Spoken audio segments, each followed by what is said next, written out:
because we are more than just gay men. We are more than just guys that got to get laid. There's more to life than sex. Right. Yes. Thank you. Yeah, and there's just so much pressure, though. There's so much pressure to be a certain stereotype. Like we're trying to fight against stereotypes, but we have pressure to be that stereotype. Yeah. Welcome to the AfterMeth podcast. This is your host, Dr. Dallas Bragg, a former crystal meth addict, now sobriety coach. Join me on my mission to increase awareness around the epidemic of crystal meth among the gay male population and create a repository of resources for current and past addicts, as well as and especially for their loved ones. This is the AfterMeth. Trigger warning, this podcast will contain discussions pertaining to drug and alcohol misuse. If you feel triggered to use or relapse, please call SAMHSA's national hotline at 1-800-662-HELP. Also, if you are new in your sobriety journey and you feel like you could be triggered by discussions around drug, alcohol, and sex misuse, please do not listen to this podcast. All right, now on with the show. Okay, welcome back to this episode of the AfterMeth. I am pleased to have my new friend, Phil, on the show this week. We met in a Facebook group called Here Queer Sober, which we're going to talk about here. If you're not familiar with it, please find it on Facebook. You know, honestly, there are a few really nice sober communities on Facebook. If you haven't looked, I know Facebook seems to be not in anymore, but it's a really good place for groups. You know, I mean, I don't know anywhere else where you can really have that kind of community that's free, and you can, you know, talk back and forth, share ideas. But there are some really great sober groups. And by the way, we do have the AfterMeth community. I'll plug that in on Facebook. We are making some changes there, but you can still find us at the AfterMeth community on Facebook. So without further ado, Phil, why don't you introduce yourself to us today? Sure thing, Dallas. So hi guys and gals, my name's Phil. I am a recovering crystal meth addict, and bear with me 1 second because I want to just verify something. I have been clean and sober for 2,649 days, which is a little bit over 7 months. I got clean on April 9th of 2017, and that's been one heck of an experience. I will go more into it, you know, as this episode progresses, but for here and now, I am an openly gay man living in St. Paul, Minnesota, while I am working on a master's degree in counseling with a concentration in addiction counseling at the Hazleton Betty Ford Graduate School, located here in Minnesota. I originally am from New York City. New York was, and always shall be home. And that did play a part of my addiction issues. And I'll get into that a little bit more as we move along. 7 years, right? You had said 7 months. 7. 2,649 days. Yeah. I think that's 80. Yeah, isn't that something? What'd you say? I think that's like 86 months or so. Yeah. There's a reason why I'm in counseling, not teaching math.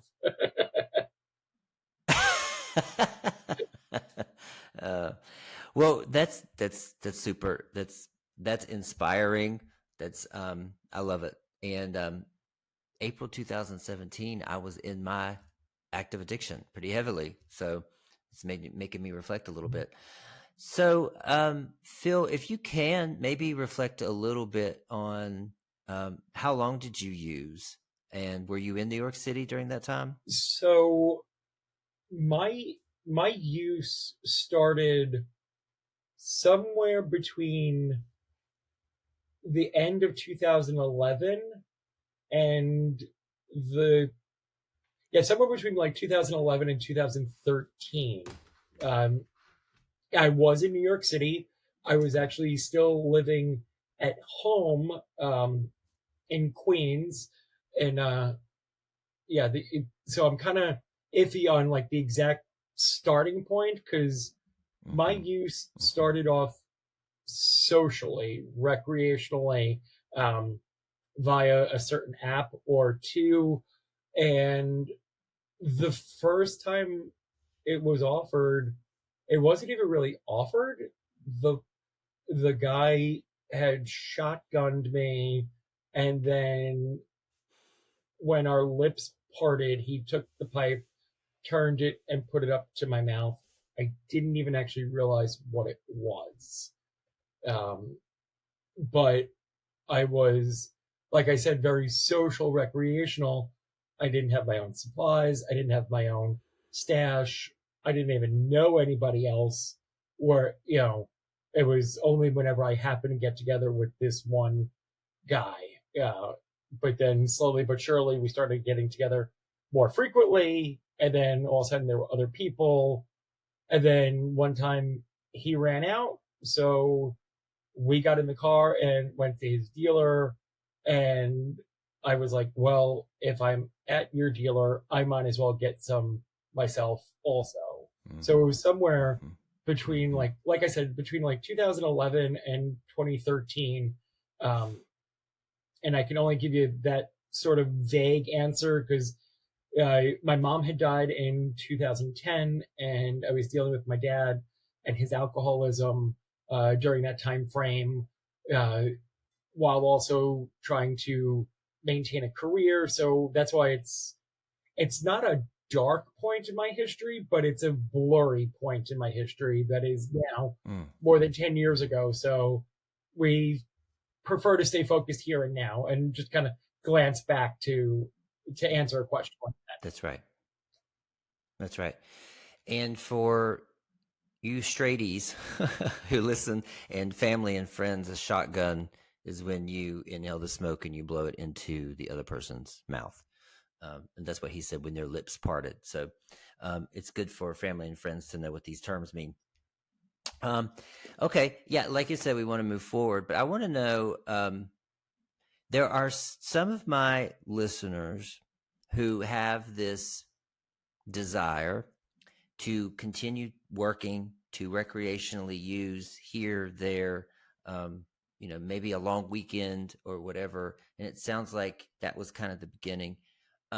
Did you tell yourself, were you trying to make yourself believe that you could manage a job and life and use at the same time? Yes. So, um, like I said, I didn't even know he had, what was in that Mm-hmm. pipe that first time, and I Mm-hmm. just kind of, like I mentioned, it took me a while to get my own stash and my own supplies and all that. So at that point, it was still like recreationally, socially. I actually was so busy with life and other things that I wouldn't even think about hanging out with him. But when he would reach out to me, I'd be like, okay, Mm-hmm. yeah, sure, let's hang out because I'm home from work or whatever else. But as my disease of addiction progressed, I was I was somewhat fortunate because I was working in insurance sales, and so I was not a traditional W-2 employee. I was a 1099 independent contractor. So if I didn't go into work, it wasn't the end of the world. I didn't have my supervisor calling me up going, you were supposed to be here. Where are you? Mm-hmm. It was more of, I'm showing up, I'm doing my thing, give me my residual checks because the insurance policies are being paid. You know, so it was it was one of those things where I was maintaining a balance because I had transitioned out of the career industry that I loved and was venturing into this new opportunity, which gave me too much independence. You know, the lack of Mm-hmm. structure, the lack of okay, Phil, you work Monday, Wednesday, Thursday from this time to this time, was really beneficial to the disease because there was no accountability, and a lot of the work that I needed to do, I was able to do on off hours, when I was awake at 2 in the morning and things like that. So for a while, I was able to balance, but slowly but surely, the scales got tipped. And after my dad died, I was taking care of my grandmother, and then she died, and that's when things really started to spiral even further, because now I had zero responsibilities and was my own boss, owned my own home, and was king of the castle. I wasn't letting anybody tell me what to do, when to do it. I was doing it when I wanted to. As long as the bills were all paid, I didn't see a problem. As somebody that grew up being picked on for being gay, for being different, even for being left-handed, wow. yeah, it was one of those things where I thought I was finally becoming popular because there was always a guy or 2 or 12 that wanted to come over. Right. They didn't want to hang out with me. They wanted to hang out with my son. Right. They wanted to do what they wanted to do in this house where there were no parents or spouses or other responsible, people. The house became really this free for all. My ex-boyfriend, who was also a crystal meth addict, was the biggest user of the house. We lived together, but he never contributed to the house in a traditional sense. Like if we needed groceries or pay a bill, he would magically disappear. But as soon as the sling was set up, as soon as the needles were acquired, as soon as we got back from the dealer, he magically reappeared. Yeah, it's like the bat signal up in the sky. Oh, totally. Didn't help that he drove a Nissan 350Z too. Kind of looked like a Batmobile, but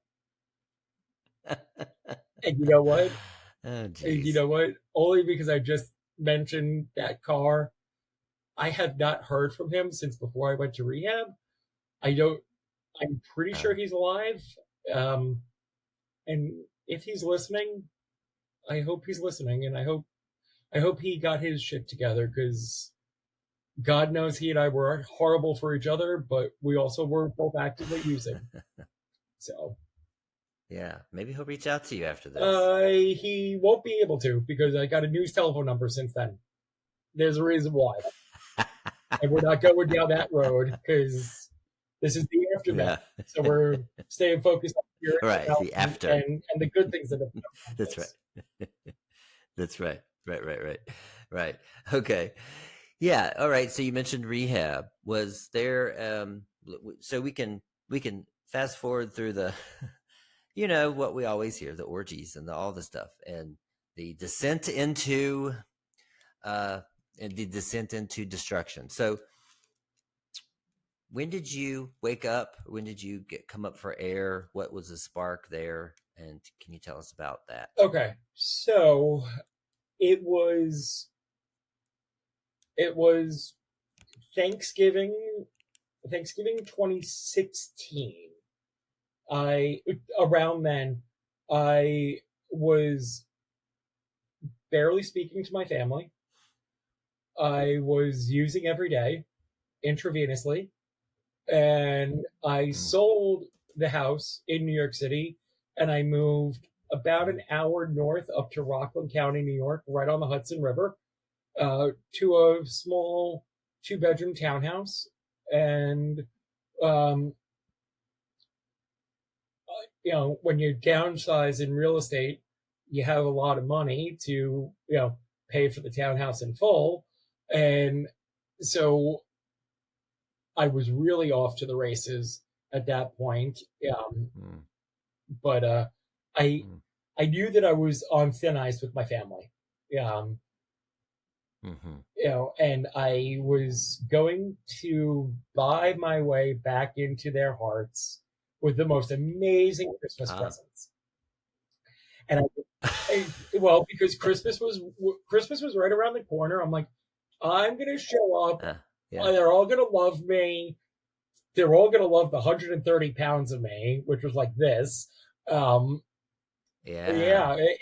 She wasn't pretty at the end, but I literally jumped in my car and drove to the bank, put my ATM card into the machine, tried to take out some cash to go do some Christmas shopping. Insufficient funds notification. Try a lower amount. And I'm like, but I'm not reading what the receipt from the ATM is saying. So I go into the branch and I'm like, guys, there's something wrong with my ATM card. The teller looks it up and goes, no, Mr. Brunke, we closed your account because there's no money in it. Oh, shit. All of the bills, the HOA, the homeowner's insurance, the utility bills, everything was linked to that account. So that was when I said, shit, party's over, because both of my parents are deceased. I can't go home to mom and dad and say, I fucked everything up. I won't swallow my pride and call my big brother. I'm like, you know what? I got myself into this mess. I'll get myself out of this mess. And I had this was, like I said, Thanksgiving, Christmas time, 2016. I had a 2016 Land Rover Discovery. I took that car to a Jeep dealership. I brokered a deal for a very basic Jeep Cherokee. It literally didn't even have 4-wheel drive. Okay. So I downgraded and I got myself a very nice check to set up a new bank account and to start to work my way out of financial, mess. Get all the bills back on par, put some food in my kitchen, put some food available for my dog, but I still wouldn't fully swallow my pride. One of the dealers that I was a frequent customer of wound up staying in my home for like 3 weeks or so in early 2016. So yes, I was still using, and like I mentioned at the beginning of the episode, my clean date is April 9th. So how did I get from starting to dig myself out to April 9th? I was very fortunate that friends of mine that I went to college with that live in upstate New York had started a family. They had 2 little kids, and they were like, we haven't seen you in forever. Come up and visit. Come up for a long weekend. And that long weekend was supposed to be 3 days, turned into 3 weeks, because they are aware of what addiction issues look like. And they've known me now over 20 years. And they just knew that I was struggling. I never actually said, guys, I need your help. But they knew that as long as I was near their kids, I wasn't getting high, because I was too afraid of fucking up the friendships, because the kid, God forbid, a 6-month-old baby got into a stash of meth. That's just a recipe for disaster. So I at least always managed to maintain that. And my buddy and I got into a disagreement one night, and when I went to bed, I looked at my dog and I said, Case, we've outstayed our welcome. And we got in the car in the middle of the night and drove home. But my buddy got up in the morning and saw that my car was gone and my dog was gone and everything else. He turned around and called my brother. Now, my brother had some suspicion that I had been using and things, but my brother and I weren't very close at the time. We lived like 5 hours away from each other. So it was one of those like, you're my brother, I will help you if you need help, but I'm 5 hours away, so call me if you need me. Well, and I wouldn't call because I wouldn't say I need help. And so my buddy calling my brother got in the car and drove down to my place because my buddy said to him, he looks like crap. If you don't get him in somewhere, he's going to be dead. And so my brother started driving. I had gotten home, slept for a little bit, got up and literally went to a barbershop to get a haircut because I'm like, all right, I've been white knuckling for 3 weeks.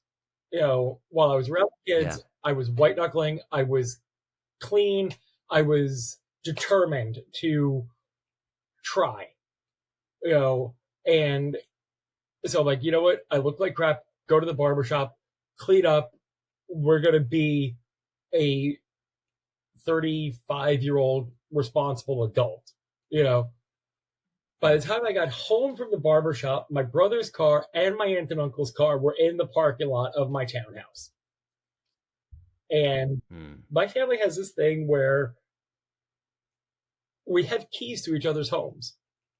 So I pull in and I see their cars and I go, now the party's really over because they have keys. They've been inside. The place is a mess. They're not going to find any drugs. Oh. Yeah, they're not going to find any drugs because there are none because I've been away for 3 weeks.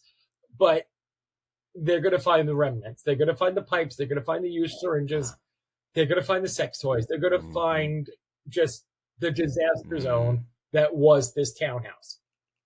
And my brother looked at me and said, I came here expecting to find your body. Oh, wow. And he's like, you have a problem. You need help. And I looked at him and I said, you're right. I said, let's figure out what to do with my dog and I'll go somewhere. And we did. Like I mentioned, my college buddy, and his wife are aware of addiction issues. So they recommended a place. They gave my brother that information and we called. And I had to wait a couple of days for a bed to be open, but a bed opened up and my brother dropped me off. And it was exactly what I needed. It was exactly what I needed.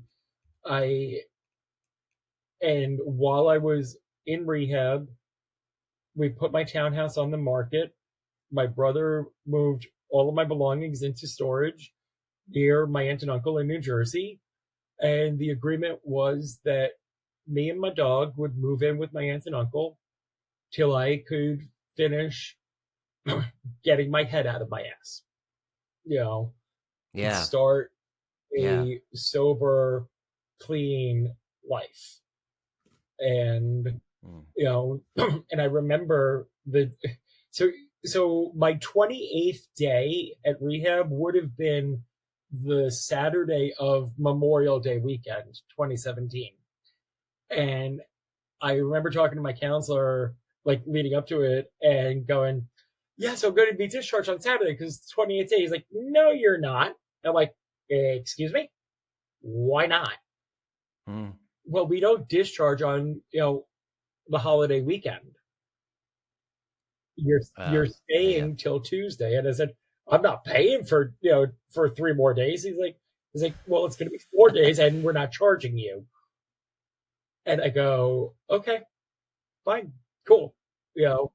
I was broken, and I just said, let me swallow my pride, shut my mouth, and open up my ears, because plenty of people have addiction issues. Like I mentioned, I was dealing with my dad and his alcoholism.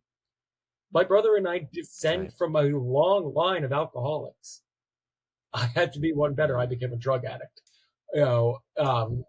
So I remember I got to the front door of my aunt and uncle's house, and I had an iced coffee in hand and my dog on the leash. And I looked at my dog and I said, Casey, give me 1 year here with them, and we'll be back out on our own.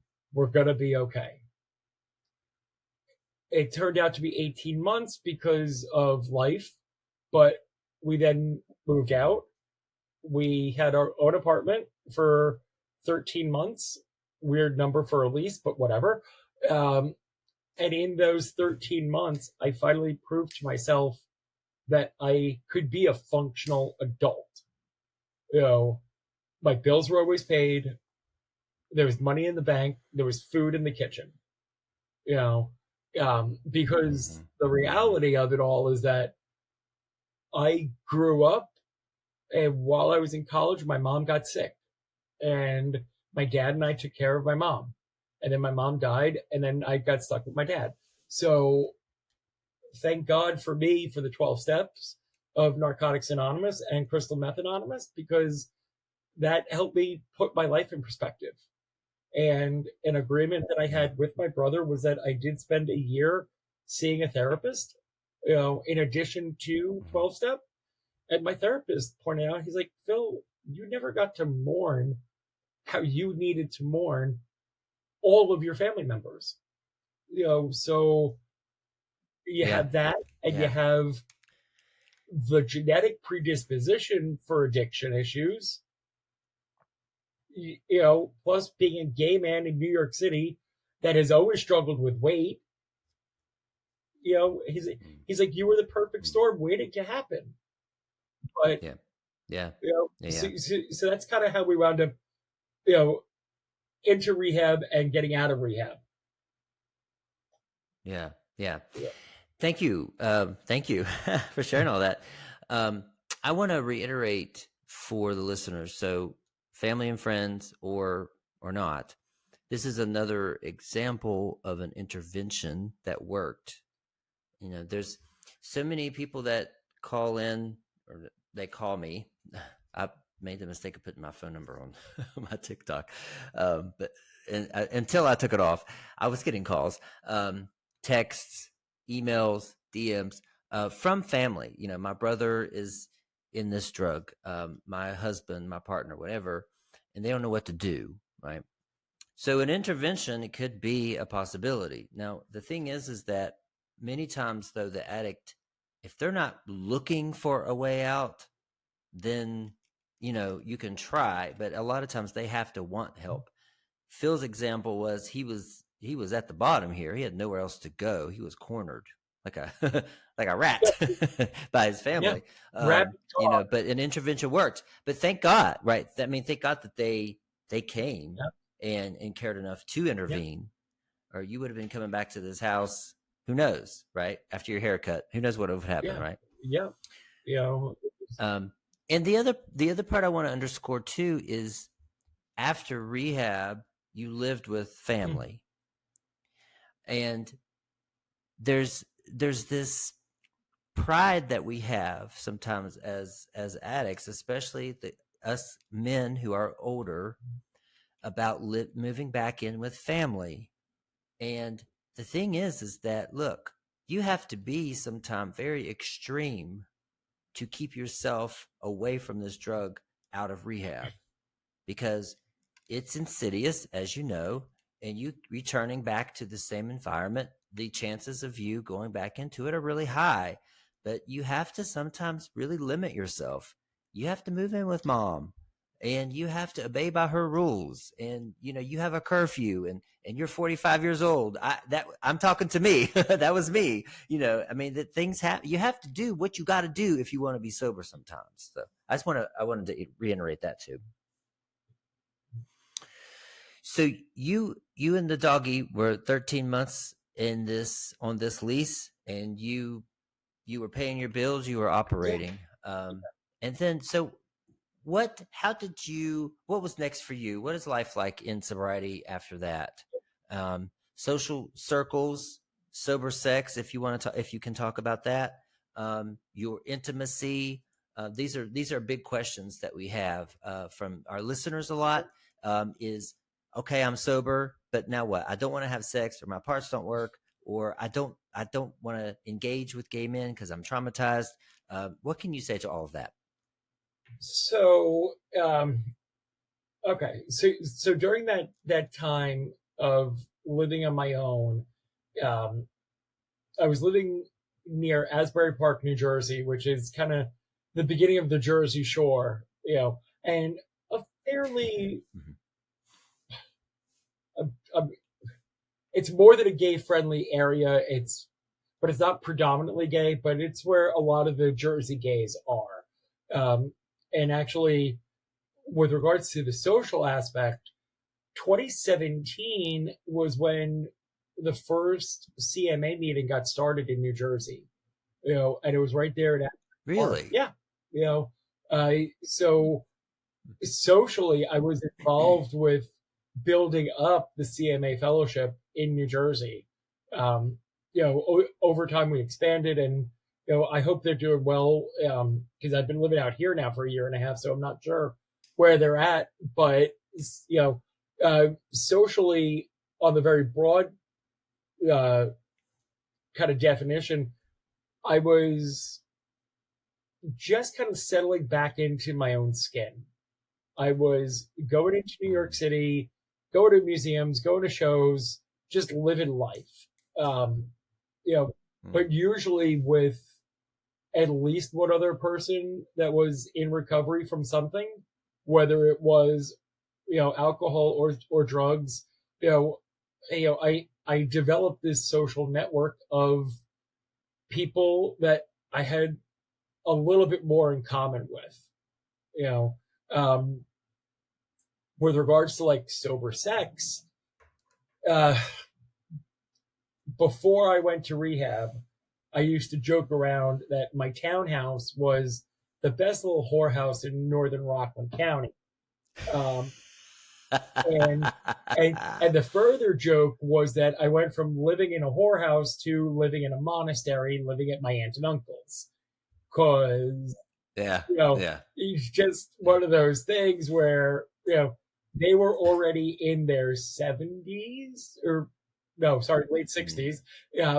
But, and they never had children, and it was just one of those things where this is going to be awkward, So I was basically celibate for my first 18 months of recovery. Half kind of forced, because it was like, where am I going to go have sex? But also more by choice, because obviously with meth, it kicks everything into overdrive, including your sex drive. And I had a lot of sex during my active addiction, and so I really wanted the time to just chill the fuck out, honestly, and really do some soul searching and restoring friendships, and honestly, not to sound vulgar, but to give my dick a break, Yeah, right. So, yeah. But after a while, things start working again, and the first time I had sober sex was in my apartment, actually with a guy that I met at an NA meeting, and he was clean over 5 years, and it was actually just after my second anniversary, so it was like April 2019, was when I started having sober sex. Okay. Yeah, it was kind of funny actually, because I was just like, oh, wait, we're doing this. Okay. How do you want to do this? Did you forget how? Yeah, because it was one of those things like, talking to your sex partner and having a conversation about what you want to do, how you want to do it is important. Mm. Consent Mm-hmm. consent is sexy. It wasn't something that I was ever really thinking about while I was high. While I was under the influence of methamphetamine, certain things worked really well, which made me really popular with people that it didn't work so well with. So I think we're reading between the lines exactly. here. Good for you. You were one of the blessed, one of the blessed ones. Yep. I was the unicorn. I was the unicorn. Literally, yeah. It must have been. Yeah, you must not have had any Trimix around. Oh, no need for that. But good for you. Yeah. So you waited. Yep. You took some time off, and you had patience, and took a break. And I think that's such great advice. And I think there's a lot of guys that just don't want to hear it. It's like it's everybody I ask on the show. It's the same advice. I waited. I had patience. I found a partner that I could practice consent with. Yeah. That's it. And you know what? I mean, that's not only it, but you know what? Here's going to be my comment on the waiting.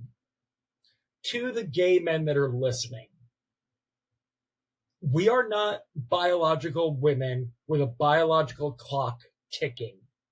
We do not have society going, oh, when are you having a baby? Oh, when are you starting a family?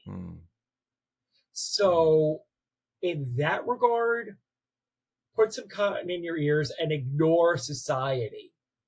We are gay men. We have sex to satisfy an urge. And you know what? In a world of instant gratification, where you can order something on Amazon, and if you're in a major metropolitan city, it's delivered to your home in under an hour. Yeah. Stop. Yeah. Stop. The gay men are notorious for being sexually active. Period. End of sentence. But you know what? We are also family members. We are employees. We are business owners. We are so many other things. We are not just people that have sex. Take the time now to discover what you're passionate about. Take the time to rebuild those friendships with some of your hetero friends. Take the time to go to a museum. Take the time to do your step work if you're in 12-step fellowship. Take the time to be the change. You've broken the cycle of addiction in yourself, and that is fan-fucking-tastic. Now's your chance to break the cycle about us. Because that's right. Enough is enough. You've surrendered because of the powerlessness of addiction. And that is huge, and I commend you. But we have so many other things that we need to be working on right now as a society. That's exactly right.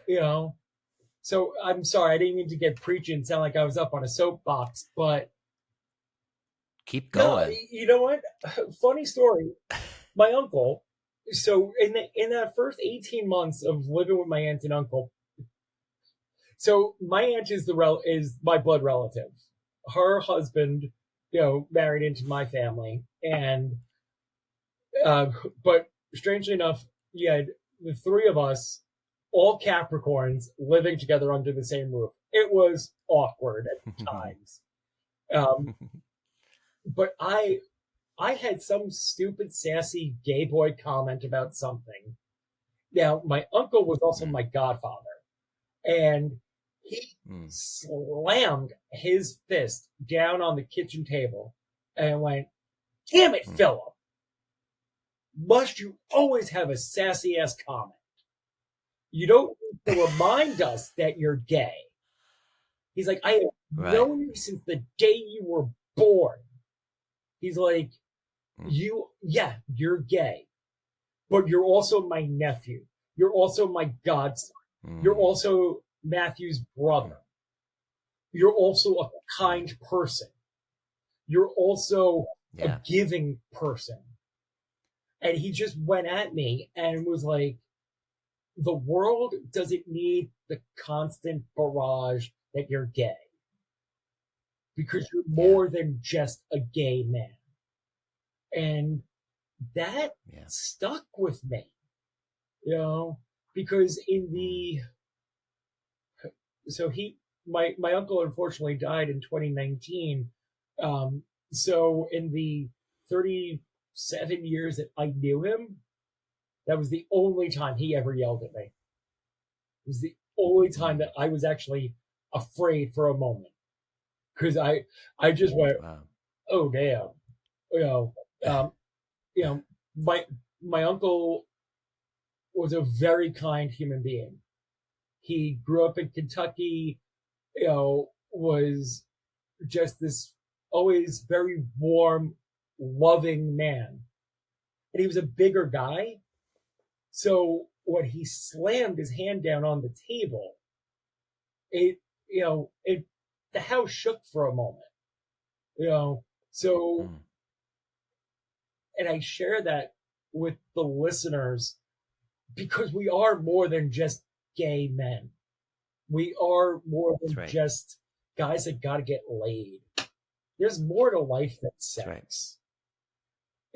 Yes. Thank you. Yeah, and there's just so much pressure, though.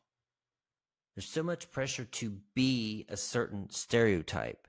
Like we're trying to fight against stereotypes, but we have pressure to be that stereotype, to sleep around, and like you said, to be sassy or whatever.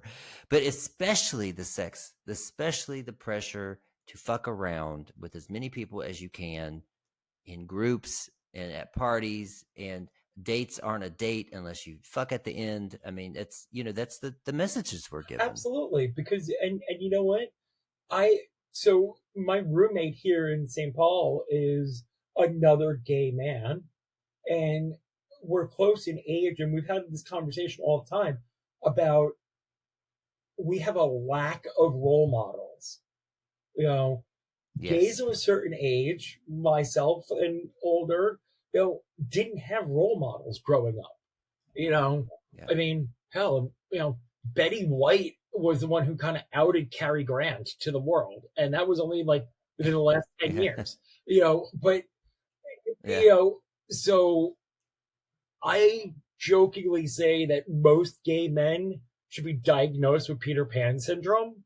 We're the boys that never grew up because we didn't have gay men that we could look up to and learn how to be a productive member of society. Learn how to be a faithful partner if that's what we choose. Yeah. And you know what, Dallas? You are 100% right. There is this pressure from society, to be the sassy one, to be the skinniest, to have, for what? You know what? Right. Lumps of coal, when you put them under pressure, turn into diamonds. And you know what? The gym body will fade, your looks will fade, or you're going to spend a ton of money on Botox. And you know what? Botox is literally a toxin out of cows. Bovine toxin, Botox. If I'm putting anything from a cow in me, it's going to be milk or it's going to be a burger because Yeah. you know what? I know who I am. And it was because I took that time off from giving into the gay society expectations of the orgies and fuckfests. And, Hmm. you know, Yeah. you know what? I am so much more comfortable in my own skin now that Hmm. I don't, you know, I don't need to go to the bathhouse. I might Right. choose to go to the bathhouse because, it's crappy weather out, nothing else to do. Let's go. But you know what? It's a choice. I could also choose to Yeah. go to a museum. I can choose to go to a Right. concert. You know, I can Yeah. choose to go to Yeah. a 12-step meeting and connect Yeah. with people on a different level. You know, and I Right. can choose Right. to make my world better. And then I could also choose to go scratch an itch because sometimes you got to scratch an Right. itch. Right. So, Right. Right. Yeah, right. That was one of the biggest learnings I had in my sobriety was that because when I came out, I thought it was the answer to my problems, but it wasn't. And what I found out was being gay was actually a part of me, but it's not what defines me, you know. absolutely. Um, what defines me was all these other parts that I hadn't discovered yet that actually I was hiding. There were shadows of me, of myself, you know, and through my recovery, I got to shine light and meet these other parts and discover who I was. And when you are really sure about who you are and you are comfortable in your skin, that's when sex can be so much more exhilarating and fulfilling because you're in a different place too. Um, and the other part that I wanted to say is role models. The thing that I'd like to see is leaders that have influence in the gay community start to have conversations about what's happening with drugs, what's happening with crystal meth, especially in our community, and speak out about it because it seems like there's gay leaders and influencers who aren't talking about it because it might take away from this right to have as much sex as you want. You know, the sexual freedom that we've fought for. We didn't really fight for sexual freedom though, is what, you know, the thing is that I don't want to get into all of that, but I just wish there was somebody who had a voice who could start to make a difference and turn some awareness around in the mainstream media of what is happening in our community with this drug and why. But anyway, we won't solve that tonight. Yeah. So what you're saying a lot of is reminding me of the community that we met in here queer Here, queer, sober sober. queer. Now I'm not Here, queer, sober. here queer Yeah. sober. Oh Yeah. my gosh, it's not that hard. Here queer sober. I came and I will say this, but you know, I've been in other gay sober groups and it was a lot. I felt a lot of the same as what we're saying. There's a lot of pressure to be sexual, Mhm. and to kind of idolize, the sexiest of sexies. And, it was just, to me, was missing the point of what we're trying to do as a group. When I found your group, it was a completely different, open, accepting, and spacious atmosphere. Even you can tell even on Facebook, you know, that was much more accepting. And plus, it's anyone who's queer is allowed, right? Exactly. Yep. Yeah. Yeah. So, So, do you want to talk about how this group came about and what your role is? sure thing. So, so 4 or 5 months ago, um, a couple of friends and I, who were part of a different Facebook group um, that was exclusively gay male gay cisgendered men and exclusively 12 step, um, our friendship was growing because we kept saying, why are we being so exclusionary? The rainbow flag is supposed to be inclusive of everybody. And so for a number of years, actually, we had been trying to expand, trying to be the LGBTQIA community, trying to include and respect those that are in recovery but use a harm reduction approach, or use recovery dharma, or use smart recovery, because those programs have, almost as good a success rate, as 12-step fellowship. They just haven't been around as long as Bill W's AA. Right. So Right. and we tried for a while, and it fell on deaf ears. And we said, you know what? We're going to walk away. We're going to start our own. We're going to start something that is open to every single letter of the community. We're going to open it up something that is inclusive. We're going to open up something that is love and respect and acceptance of body type, of orientation, of gender identity, of recovery pathway.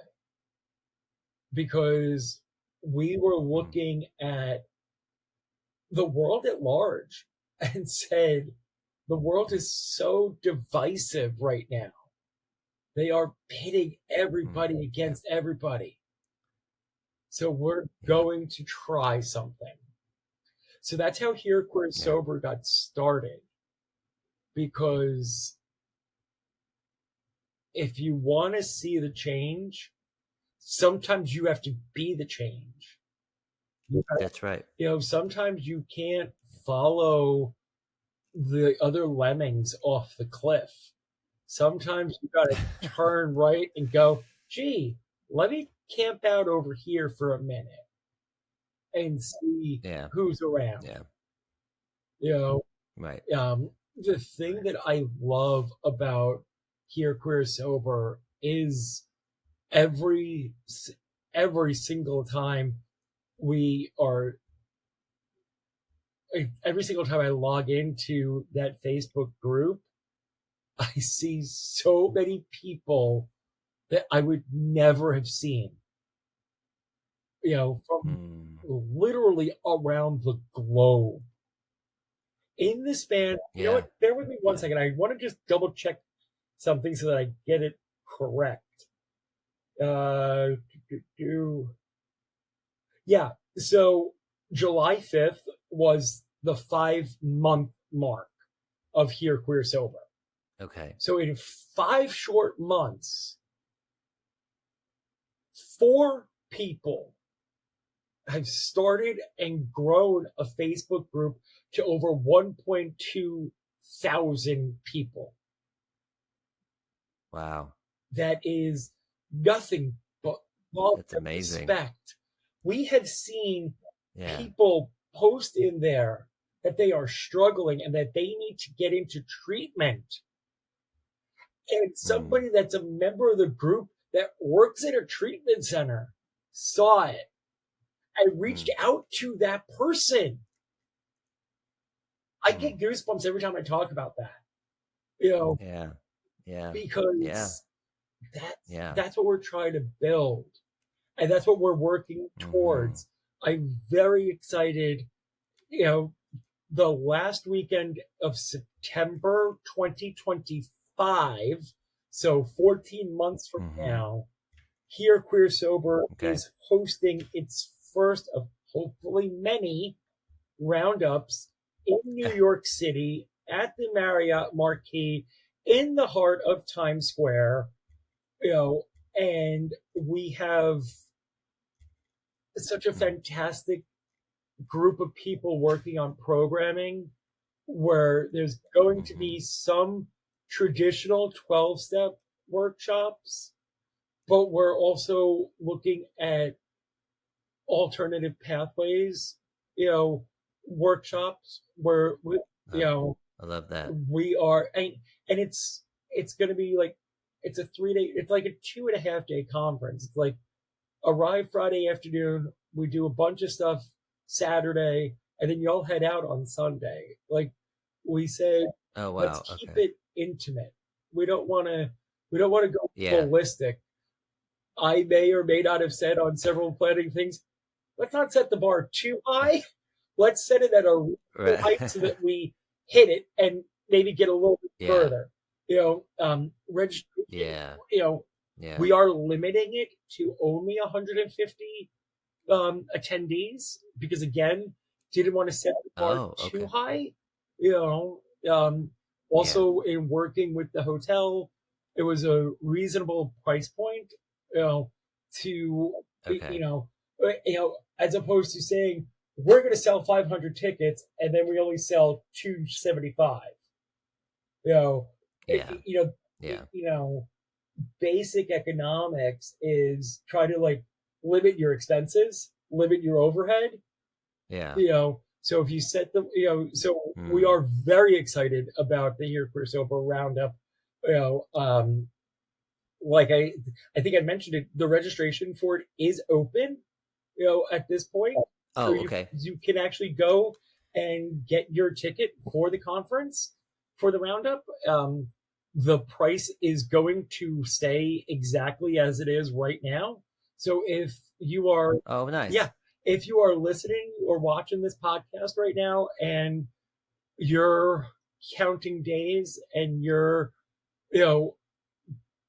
just starting out, maybe say, I'm going to save up some money and get to that conference, because it's 14 months out, so, it's, and like Dallas mentioned, it's a Facebook group, so you can find us there, and I'll be more than happy to, admit you into the group, and have you become part of a fantastic organization, and where you hopefully will not only find your tribe, but find the ways to live in the aftermath, because life after meth is so much better than life during meth. During meth. Yeah. God, if I. Yeah, great. Yeah, I'm going to put the links in the show notes to the group and the registration link. Cool. Thank you. And get in there when you can. And for those of you who are in rural areas and you contact me and you say, well, there's no gays around here, there's no gay sober groups and stuff, this could be a way to connect. I mean, especially build these friendships and then go see them in person in New York City. I mean, you have 14 months to save up. Who knows? This could be a really good way to connect with people the way that we are virtually existing these days anyway. Sometimes you can connect and make a friendship with somebody who's halfway around the world more than you can somebody who lives in the same city. So, this could be a transition. When you're first coming out of this drug, you have to drop all your quote unquote friends that you have and start over. So why not start over with some gay, queer and sober people? So yeah, absolutely. Yeah. Well, Phil, I have really enjoyed this very much. What a story you have. I love this story. I love your viewpoints, your perspective. It's refreshing, to be honest. And I really love this group that we're in, this Facebook group. I have posted several times in there that I'm just really grateful that it's there. And I just love seeing it. When I go to Pride celebrations and it's more, when it has a tone that matches what your group has, I'm just in such appreciation, when it's all queer people and we are celebrating diversity and differences and our rights, but it doesn't have to be a fuck Yeah. fest. That's when Pride is like that. I'm really happy to see it and really appreciative. So thank you again. And guys, you know the drill. Please rate the podcast, give us a review, share it, like it, send it to your friends, your family, post it on your social media, please. And if you have questions or you want to submit anonymous stories or things that you want to say about your addiction, you could do that at the aftermeth.net. There's one part on there that says it's a farewell to Tina. You can say goodbye to the drug. There's another place that you can invite your loved ones to come on and submit their stories, their questions, their letters to their addict loved ones too, and we'll read some of those on the air. So, all right. With that being said, we will see you all next time.